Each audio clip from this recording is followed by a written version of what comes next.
they are still with their clubs. Like yesterday, Montpellier played, Andre played, Kobus played, so they're still playing for their clubs. But the South African-based players who plays for the Sharks or for the Bulls or for the Stormers, and also the guys who finished the rugby championship, a guy like Sia. I mean, the reason why we chose to come to France for this week is you can't go after 4 weeks not playing any rugby, then go straight into a test match. So that's why we've got our South African-based players here in France to prepare in this week in this camp. And the other boys will join us the 31st of October. Oh yeah, sorry. Hello, it's Steve from AFP. I didn't quite catch that. It's a question for Jacques. What did you make of Kobus's performance yesterday? To be honest, I wasn't at the game. I only arrived this morning at 5 o'clock. So obviously with the team traveling, we split it up in different groups. But I saw the highlights and I thought it was quite good. Yeah, I thought he was excellent. Yeah, it was nice to see Andre at 12. But we just went there yesterday. Like I said, I only arrived this morning at 5. But the team only went there in terms of a little bit of support, so more of an outing. And I just asked them what they thought about it, and they said it was unbelievable. It is a special stadium and an environment to be in, quite different to other rugby environments. So yeah, I think the guys enjoyed it. And there's potentially a starting place at 9 to be taken there. What does Kobus have to do next week for Montpellier again to really put his hand up for a starting place against Wales? In terms of yes, the guys know what they have to do. I mean, it's obviously with Pop being injured, there's a potential spot open, and between Kobus and Herschel and Grant, it's going to be a tough one. And that's what you want in a squad where we are currently. You want good competition. It always drives good standards. And Kobus was excellent for us. If you think he played for us in the British and Irish Lions series, the last game, and he's been excellent for us, you know. And then Faf came back from his injury, so Faf came back into the mix. And I thought, if you look what how Herschel finished the game, the last game we played against New Zealand, I thought he had a pretty good outing. So I think we are very fortunate from a Springbok point of view that we have very good nines currently pushing all for starting spots, and that's what you want. And one last question for me. You said earlier about Andre playing at 12. How much could that potentially be an option for the Springboks? Andre is our 10, and he will probably always be our 10. But it's always nice, if you think how we finished the game against New Zealand, it's always nice to have that option and that versatility. And I think if you look at our squad, that's the one thing we are pretty blessed with, is some versatile players. I mean, Lucanio can play wing. He played 13. He finished the game at wing when Sabu went off. We've got Frans Steyn that can cover multiple options. I know Cheslin is not on tour, but Cheslin pretty much can play from 9. I think there's not a position that he cannot cover in the back line. Yeah, so we're fortunate and in our setup. And I think that gives us the opportunity sometimes to go with a 6-2 split or maybe a 5-3 split, depending on who you're playing and what the tactics is in that game. Thanks, Zina. Guys, nice to see you. Thanks for chatting. Jacques, just firstly from my side, on the selection front, are there any difficult issues facing you? I guess it's that whole "if it ain't broke, don't fix it" thing. That, you know, Elton obviously finished the game very strongly, the last one.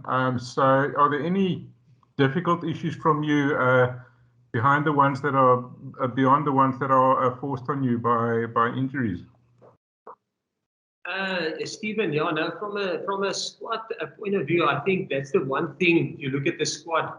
And like you rightly say, except for the injuries that we have, I mean, we're probably building consistency. If you think about where we are currently, since after the World Cup, we've only played 10 test matches because we lost out on 2020 due to COVID. So if you think about it, 2 years have gone by, only 10 test matches. So the key thing is for us to build consistency again, consistency in our group, consistency in our performances, consistency in our preparation.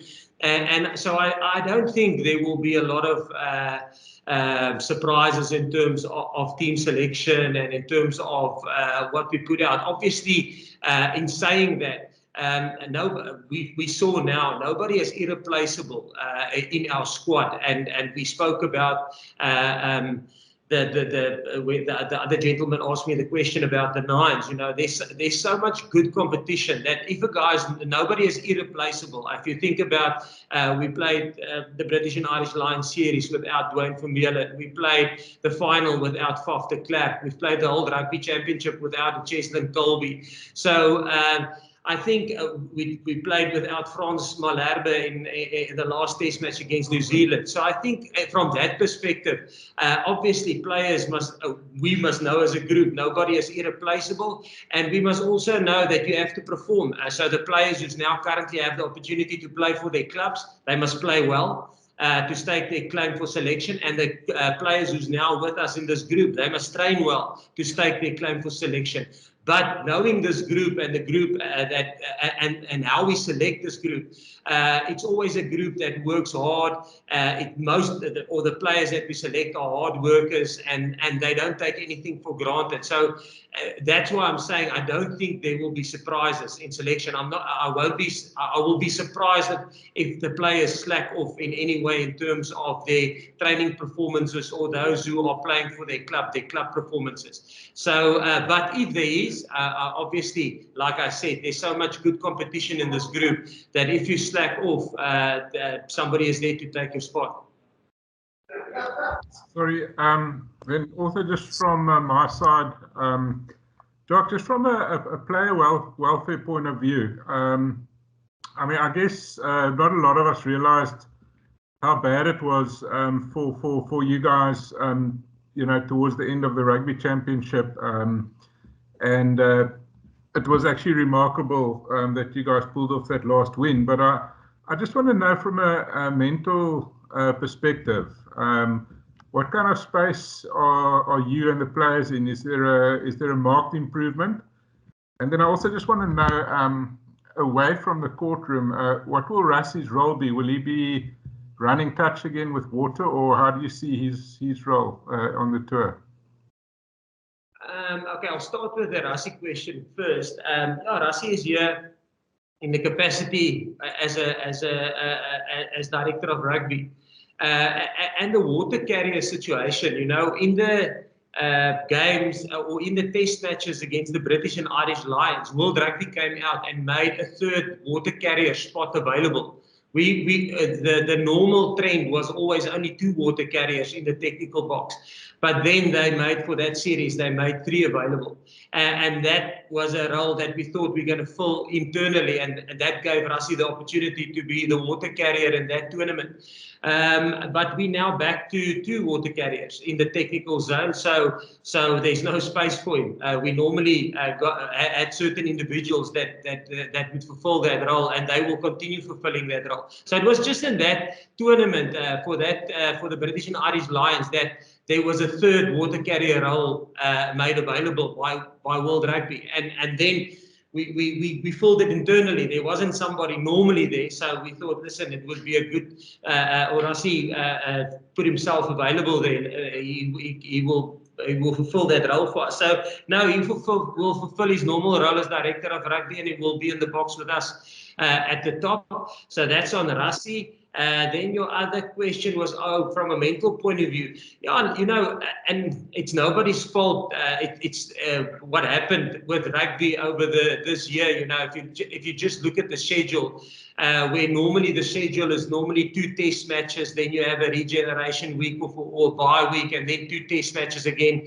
I think if you look at the schedule, we played Georgia, then an SAA game against the British and Irish Lions, which we had to probably play some of our best players or best available players because we had such a limited preparation with the cancellation of the second Georgia test match. We had so much limited preparation going into the British and Irish Lions Then we had 3 British and Irish tests on a trot. Then straight into, without a week off, into the Argentina test matches. Then we had to go and quarantine for 2 weeks. And then straight into playing Australia twice, New Zealand twice in consecutive weeks in a month. You know, so it's been tough, but nobody's fault. It's just unfortunately how the cards have landed with COVID. So it's not normally this way. And I think from a player welfare point of view, I'm probably talking now of the physical welfare of the players. I think that's why if you look at our squad currently, we do carry some injuries. But I think it's just unfortunate that we had to have these consecutive games when normally, like I say, in a normal year, it would have been 2 test matches, a regeneration week, 2 test matches, regeneration week. Then from a mental point of view, I think it's been tough. Before the test match, before the season, people ask you the question, how do you think COVID and the quarantine and the bio bubbles are going to affect you? And we answered, but I don't know about them, but I had no clue how it would be to be in the bubbles for that extensive period of time. But you know what? They say that the things that don't kill you make you stronger, you know. So I think we're stronger as a group. You know, we had to dig deep, like you rightly say, that last test match.